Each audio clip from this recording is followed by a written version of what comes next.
जो राम की प्रजा वो तो रो रही है। दुकानों पर बुलडोजर, मकान पर बुलडोजर, बच्चों की फीस पर बुलडोजर, माता पिता की दवाई पर बुलडोजर, बेटी की शादी पर बुलडोजर, तरक्की पर बुलडोजर, व्यापारियों के विकास पर बुलडोजर। तो सब पे पूरी भारतीय जनता पार्टी, शमशान, कब्रिस्तान, पाकिस्तान, मुसलमान, अगर ये 4-5 शब्द हटा दिए जाएं तो 10 मिनट भाषण नहीं दे पाएंगे। धर्म का नशा बहुत देर तक नहीं टिक पाएगा, उसकी भी एक सीमा है।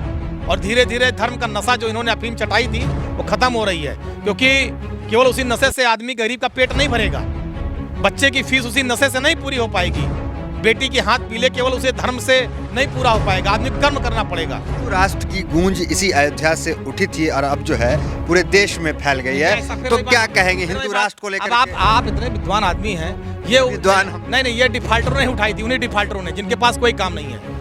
वही परमहंस जो कई बार आत्महत्या करने की बताए, ये हो जाएगा तो आत्महत्या कर लेंगे, मरे को बार आत्महत्या किए। वो सस्ती लोकप्रियता पाने के लिए खाली चैनल में चलने के लिए ड्रामा करते हैं, वो कुछ है ही नहीं है, वो डिफाल्टर हैं। हिंदुओं का फायर ब्रांड नेता बीजेपी में ही क्यों पैदा होता है? समाजवादी पार्टी में पवन पांडे क्यों पैदा नहीं होता? जो भाजपा के मंच पर खड़ा होकर अल्पसंख्यक समुदाय को जितनी गाली देगा वो उतना बड़ा फायर ब्रांड नेता है। तो ये हमारा संस्कार नहीं है। यहाँ पे पवन पांडे हैं, पूर्व मंत्री रहे हैं। समाजवादी पार्टी का अयोध्या में वर्चस्व कितना है, खत्म हो गया या बाकी है?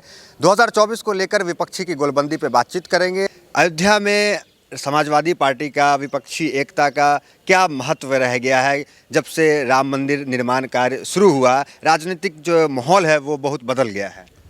नहीं, ऐसा नहीं है। हम धर्म के नाम पर राजनीति का सौदा नहीं करते, ये काम भारतीय जनता पार्टी करती है। हमेशा धर्म के नाम पर राजनीति की रोटी सेकना ये भारतीय जनता पार्टी का इतिहास है, ये समाजवादी पार्टी नहीं करती। कितना मुश्किल कितना आ गई आप लोगों के लिए? कोई मुश्किल नहीं है, किसी तरह की कोई मुश्किल नहीं है। समाजवादी पार्टी रोजगार, शिक्षा, स्वास्थ्य, सड़क, बिजली, पानी, इन सारे मुद्दों पर, जनहित के मुद्दों पर चुनाव लड़ती है और जनता से सरोकार, जनता से जुड़ी हुई समस्याएं, जनता की बातों को लेकर जनता के बीच में जाती है। और आज भी हम उन मुद्दों पर कायम हैं। ये अयोध्या है।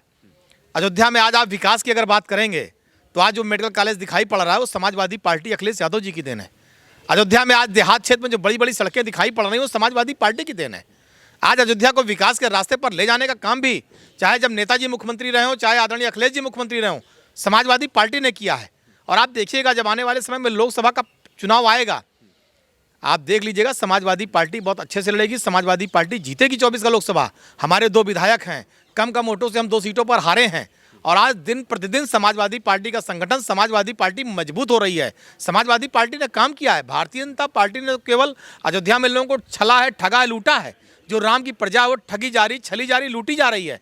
और आज कितना दुखी हैं लोग कि आप सोचिए कि 3-3, 4-4 पीढ़ियों से रहने वालों के मकानों पर बुलडोजर और मुआवजे के नाम पर 50,000, 1 लाख, और मकान की तोड़वाई और ढुआई में लग गया 3 लाख, 4 लाख, उन्हें अपनी जेब से देना पड़ा।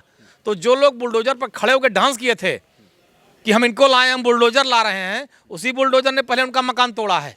तो आज वो रो रहे हैं, खून के आंसू निकल रहे हैं और डर के मारे बोल नहीं पा रहे हैं, क्योंकि जो यहाँ पर बाबा जी की सरकार वो दहशत पैदा करती है। मुकदमे लिखवा देंगे। जो यहाँ पर अधिकारी हैं वो गुंडों जैसा व्यवहार करने लगते हैं कि मुकदमा लिखवा देंगे, ढकेल देंगे, बुलडोजर चला देंगे। तो आदमी दहशत में है। लेकिन जिस दिन वोट पड़ेगा ईवीएम पे आप साइकिल का बटन दबेगा। लेकिन राजनीति में देखा जाए तो अगर विजिट की बात किया जाए तो योगी आदित्यनाथ प्रदेश में कहीं सबसे ज़्यादा आते हैं, तो वो यहाँ आपके सीट पे आते हैं जहाँ से आप भी चुनाव लड़ते हैं। तो आपकी राजनीतिक भविष्य कहाँ देख रहे हैं अपनी? क्योंकि योगी आदित्यनाथ का दौरा सबसे ज़्यादा है। नहीं, मैं कहता हूँ योगी जी यहीं आके, प्रभाव तो है सीएम है, योगी जी यहीं आके रहे, हमें कौन दिक्कत है? यही रह जाए। हाँ, यही रहे। अयोध्या प्रभु श्री राम की धरती, अगर वो पूजा अर्चना करना चाहते हैं, आए रहें, हमें कोई दिक्कत नहीं है। लेकिन उन्हें रहने का अधिकार तब है जब प्रभु श्री राम की जो यहाँ प्रजा है वो सुखी रहे। प्रजा तो रो रही है, तो चुनाव लड़ने वाले थे। जो राम की प्रजा वो तो रो रही है। दुकानों पर बुलडोजर, मकान पर बुलडोजर, बच्चों की फीस पर बुलडोजर, माता पिता की दवाई पर बुलडोजर, बेटी की शादी पर बुलडोजर, तरक्की पर बुलडोजर, व्यापारियों के विकास पर बुलडोजर। तो सब मार दो, पीट दो। और मुख्यमंत्री सदन में बोलते हैं ठोंक दो। तो जो मुख्यमंत्री सदन में बोलते हैं ठोंक दो, ताली भी बजती तो है, उनसे और किसी चीज की उम्मीद नहीं की जा सकती। देखिए, ऊपर वाले की लाठी में देर अंधेर नहीं है, बस इतना जान लीजिए। ऊपर वाले पे छोड़ दिया आप लोग? नहीं, नीचे तो हम लड़ ही रहे हैं, लेकिन ऊपर वाला भी है, ऊपर वाला भी देख रहा है। जैसे 24 घंटा ऊपर वाले के ही नाम पे वोट मांगते हैं, तो मैं भी ये कह रहा हूँ कि ऊपर से भगवान श्री राम भी देख रहे हैं। पाप का घड़ा सबका भरता है, जिस दिन भरेगा तो फिर ऊपर वाला भी न्याय करेगा। पूरी भारतीय जनता पार्टी, शमशान, कब्रिस्तान, पाकिस्तान, मुसलमान, अगर ये 4-5 शब्द हटा दिया जाए तो 10 मिनट भाषण नहीं दे पाएंगे, क्योंकि सड़क, बिजली, पानी, रोजगार, शिक्षा, इन सारे मुद्दों पर ये फेल है। अयोध्या में कोई फर्क पड़ता है सड़क, बिजली, पानी से, या मंदिर से खुश है अयोध्या? ये मंदिर अपनी जगह है, मैंने पहले कहा मंदिर अपनी जगह है, सड़क, बिजली, पानी, शिक्षा, रोजगार अपनी जगह है। धर्म का नशा बहुत देर तक नहीं टिक पाएगा, उसकी भी एक सीमा है, और धीरे धीरे धर्म का नशा जो इन्होंने अफीम चटाई थी वो खत्म हो रही है, क्योंकि केवल उसी नशे से आदमी गरीब का पेट नहीं भरेगा, बच्चे की फीस उसी नशे से नहीं पूरी हो पाएगी, बेटी के हाथ पीले केवल उसे धर्म से नहीं पूरा हो पाएगा, आदमी को कर्म करना पड़ेगा। और समाजवादी पार्टी हमेशा ये कहती है कि आदमी को कर्म करना चाहिए, अपने कर्म पर ध्यान देना चाहिए। हम धर्म के खिलाफ नहीं हैं, धर्म अपनी जगह है, लेकिन आपको कर्म करना पड़ेगा। भाजपा चाहती कोई कर्म ना करे, वो पूरे देश को, पूरे प्रदेश वासियों के हाथ में कटोरा थमा देना चाहती है। तो एक माहौल तो ऐसा बना है ना, जो बीजेपी का विरोध करेगा वो कहीं ना कहीं धर्म का भी विरोध बताया जाता है कि मंदिर का ये लोग विरोध कर रहे हैं। कोई वो दाखिल खारिज है क्या भाजपा के नाम? हम अगर हिंदू हैं, क्या चीज़ दाखिल? नहीं, अगर हम हिंदू हैं, ब्राह्मण हैं, हम पूजा करेंगे तो क्या हम भाजपा से पूछ करेंगे? हमारे घर में अगर भगवान का अगरबत्ती जलाई जाएगी या भोग लगेगा तो क्या भाजपा वालों से हम सर्टिफिकेट लेंगे इसका?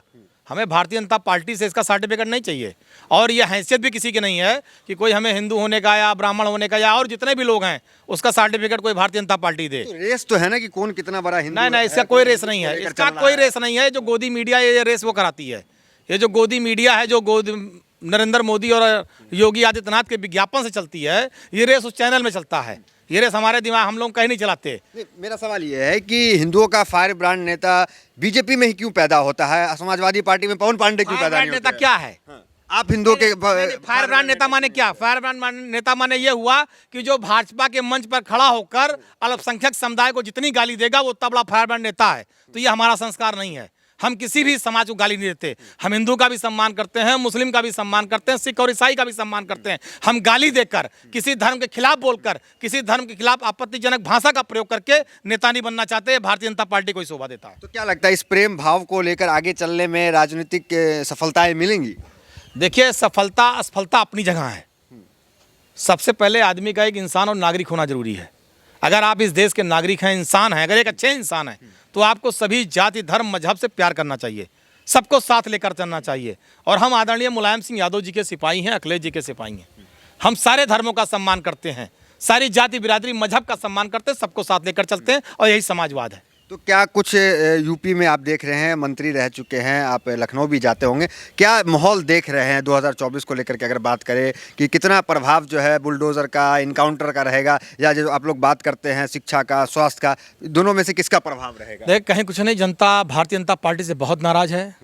पूरी जनता को भाजपा ठग रही है, छल रही है, महंगाई के नाम पर, रोजगार के नाम पर, शिक्षा के नाम आप पर। कैसे नाराज कहाँ है? आप देखिए ना, सबसे ज्यादा, सबसे बड़ी पार्टी बीजेपी है, सबसे ज्यादा सांसदों की संख्या बीजेपी के पास है। आप भी चुनाव लड़े, आप हार गए। भाजपा के खिलाफ बोल देगा वहाँ ईडी और सीबीआई खड़ी है।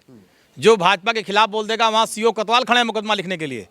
यहाँ जितने लोगों के नाम 13-14 किलोमीटर में बुलडोजर चला, लोग रो कर रह गए, आंसू निकल गया, लेकिन बोल नहीं पाए, क्योंकि बोलते तो कोतवाल और सीओ उठा के मुकदमा ला देते, जेल भेज देते। तो जब दहशत का माहौल पैदा किया जाएगा, कौन बोलेगा?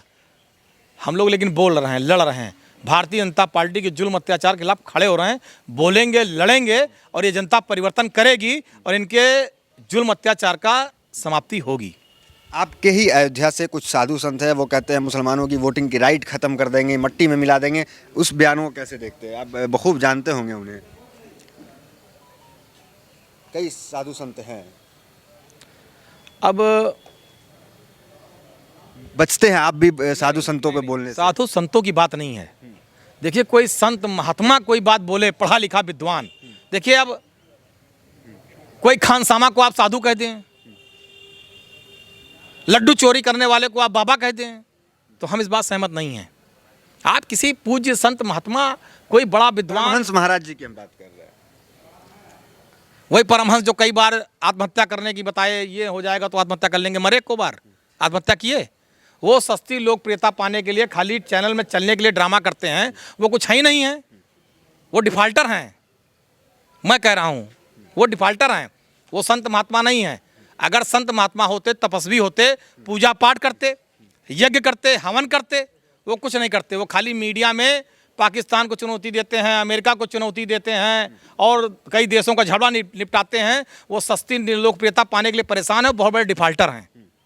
हिंदू राष्ट्र की गूंज इसी अयोध्या से उठी थी और अब जो है पूरे देश में फैल गई है। तो क्या कहेंगे हिंदू राष्ट्र को लेकर? अब आप इतने विद्वान आदमी हैं, ये विद्वान हम नहीं, ये डिफाल्टरों ने उठाई थी, उन्हीं डिफाल्टरों ने, जिनके पास कोई काम नहीं है। लेकिन उनकी बात दूर तक पहुंच के बाद मैं कह रहा हूँ ना, डिफाल्टरों की बात का मेरे पास कोई जवाब नहीं, जिनको कोई ज्ञान नहीं है, जिन्हें कोई मतलब ही नहीं है, जो इस देश का इतिहास भूगोल नहीं जानते, देश की आज़ादी की लड़ाई नहीं जानते, देश का संघर्ष नहीं जानते।